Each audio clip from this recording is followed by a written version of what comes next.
Hi there, welcome to this week's podcast. So, what I thought I would do this week is discuss moving on from the past, because I think it's something that a lot of people get stuck in, is being in the past, not being present, and through doing that, not being able to create or see a future in the way that they want to. So, why is it so difficult to let go of experiences that have caused us pain and suffering? Many of us, I find, get stuck in the past because we have this human need, and that is certainty. And we know the past because we've been through it. And it's one of those basic human needs that we need to feel that we can survive.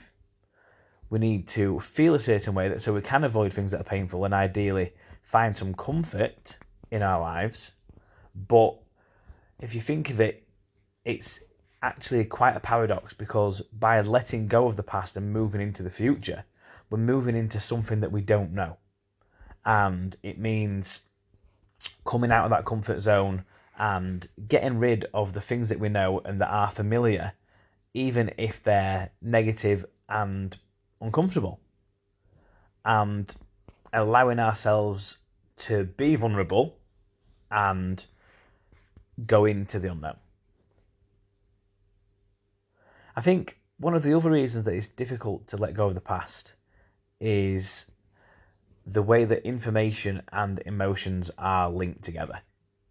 So, what I mean by that is, if, for example, if a partner does something to you that causes you emotional pain, then it might be something that's brought up time and time again throughout the relationship.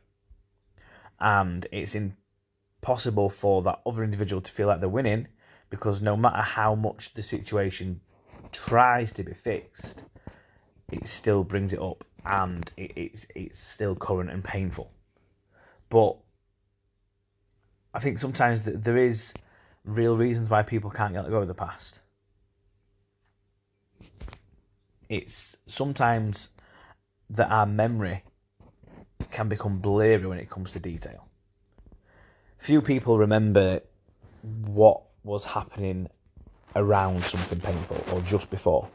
And that's because we don't retain the information in the same way, because it doesn't have the same emotional significance. If you imagine, or if you think of events in your life that are extremely painful, then they're easier to remember. And I always say this: people remember and learn through painful experience.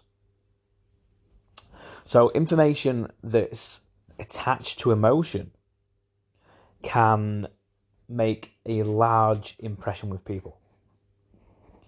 And what we do is anything that causes us pain or suffering, because the information that is attached to that and the way that we felt and it was so significant in our lives, we find it hard to let go. And there is differences with this between masculine and feminine. Feminine, if you want to call it feminine people, or people with more feminine traits, do find it harder to let go of painful experiences, where more masculine people tend not to care and feel things as deeply. I'm not saying that they don't, but masculine energy is about breaking through and letting go, while feminine energy is more about understanding and gathering. And whether obviously there's going to be emotions that both feel in both ways. I'm not saying that either is positive or negative, but when there's such emotion attached to our memories, then moving on from that painful experience can be difficult. And if you look at the way that we're predisposed genetically, then it can be harder for some than others. Obviously, you get women that are more masculine and you get men that are more feminine. So whichever side the individual falls on will be affected either way. So feminine generally finding it harder to let go because of a need for understanding and a need to accept what's going on. And masculine, where kind of less deeper thinking and trying to just get through that process. So how does holding on to the past hurt us? How can we move on? How can we be happier? How can we grow and have the life that we want to while letting go of the past and accepting the past for what it was? So what happens is when we're living in the past, we're not experiencing life. We're experiencing what's going on in our heads, in our hearts, and the gap between them being bridged and how we process that. So what we need to do is try and learn to change the way that we naturally do things. So you'll have heard me speak about being automatic a couple of times. I know it's something that I speak about a lot, but it's something that when it comes to letting go of the past, we tend to struggle with.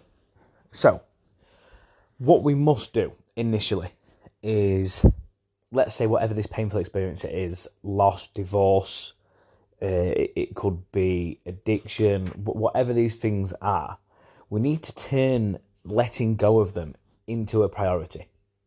And the first step is to understand what it is that is holding you back and think about the reasons why your life wouldn't be the same if you don't move on.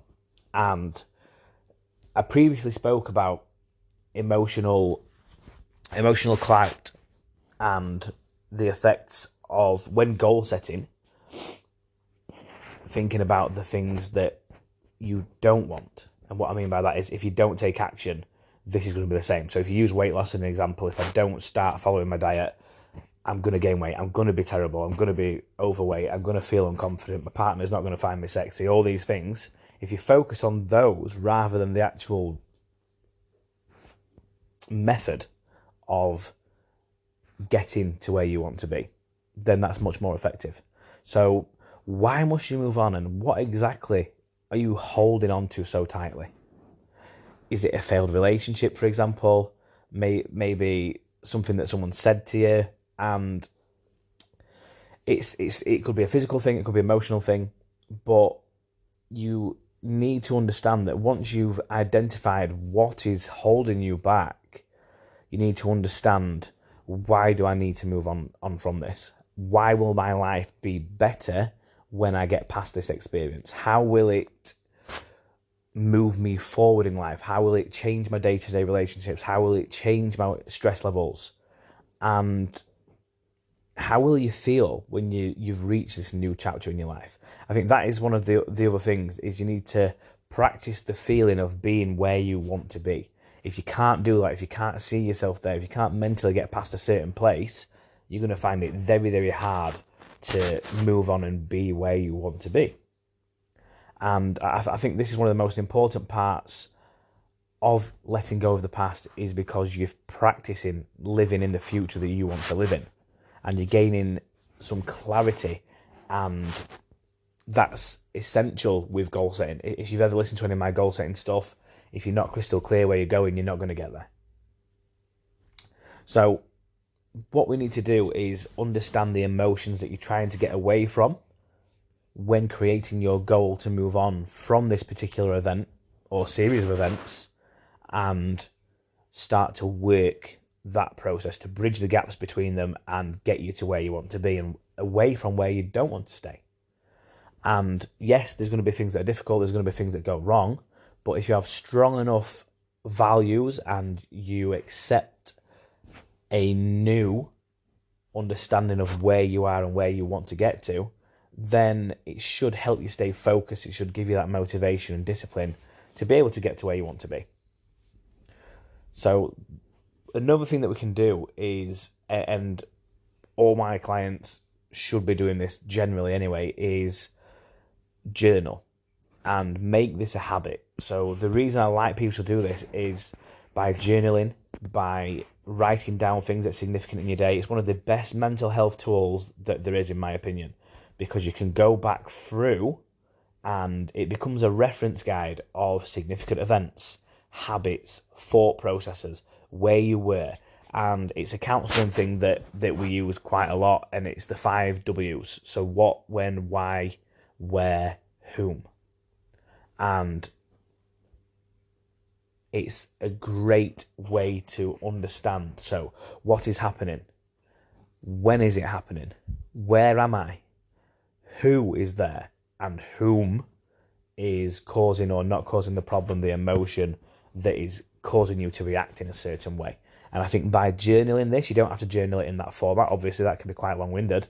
But by journaling these events and identifying the habits that you have, then you can change your habits and you can train them to become completely different. Because our emotions, our mental health is exactly the same as training a muscle in the gym.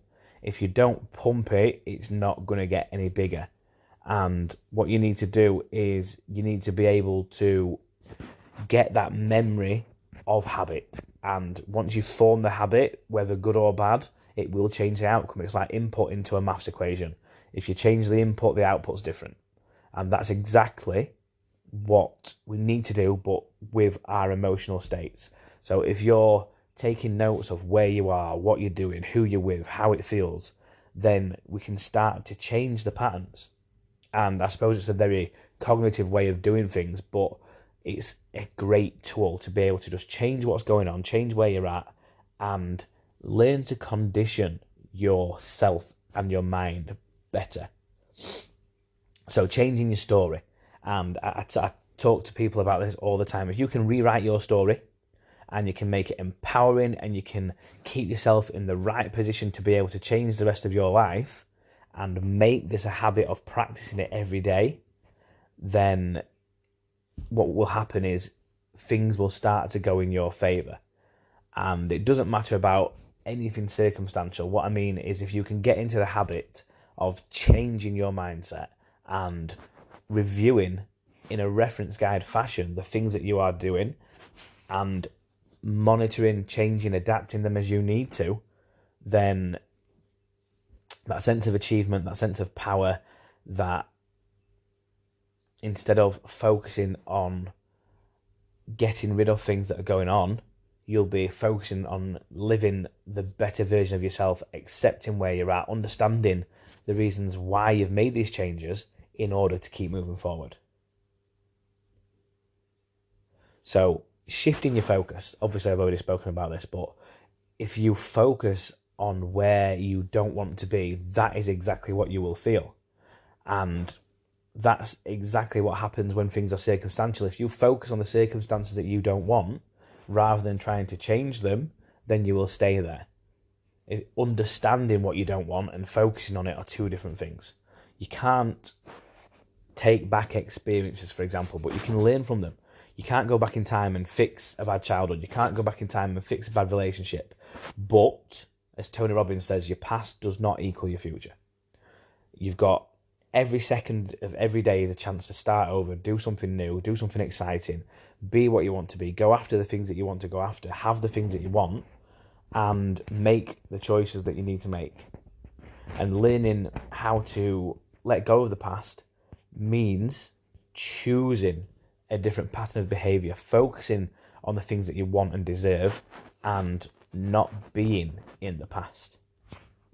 So mindfulness is an absolutely great tool when letting go of the past and teaching yourself to be in the moment.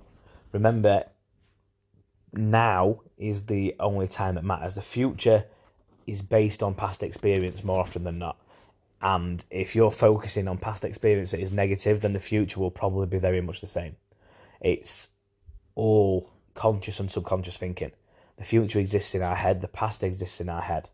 And memories can be changed by emotions that are negative. The only thing that is real is what's happening right now, right here with you. And there's a reason why there's nothing more powerful than being present. And that's because everything that matters is happening right now. And you can teach yourself to do that. You can teach yourself to be in the moment, have more fulfillment, engage with being where you are, not on the phone, not on Facebook, not on Instagram, not doing things that distract you and take you away from where you actually want to be.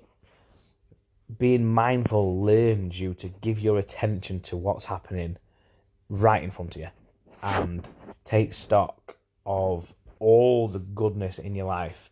And when you start to focus on what's in front of you, and what I mean is in that moment, not in the future, you'll see just how beautiful it really is. The biggest key is stop keeping yourself in the past. And I love this saying, is if you want to get out of the hole, put down the shovel. I absolutely love that saying. And I suppose that the last couple of things I would say in respect of getting over the past is surround yourself with the right people. If you're not in the right group and you're with a group of people that are losers, you're with a group of people that don't want to do any work and don't want to work hard and just sit around wasting time and don't fill up your cup emotionally, then it's going to be very hard to take yourself to a different level. Getting rid of the past is very, very hard, and especially if you're with people that constantly remind you of where you were.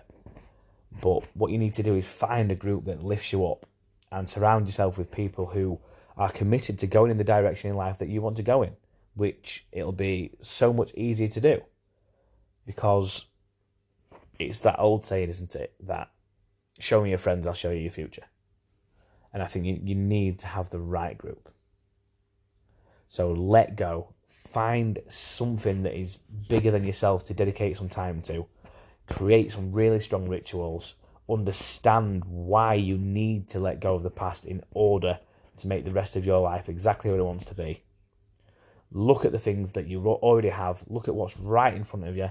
Understand how beautiful it really is. And start to build the life that you want. So I hope that helps.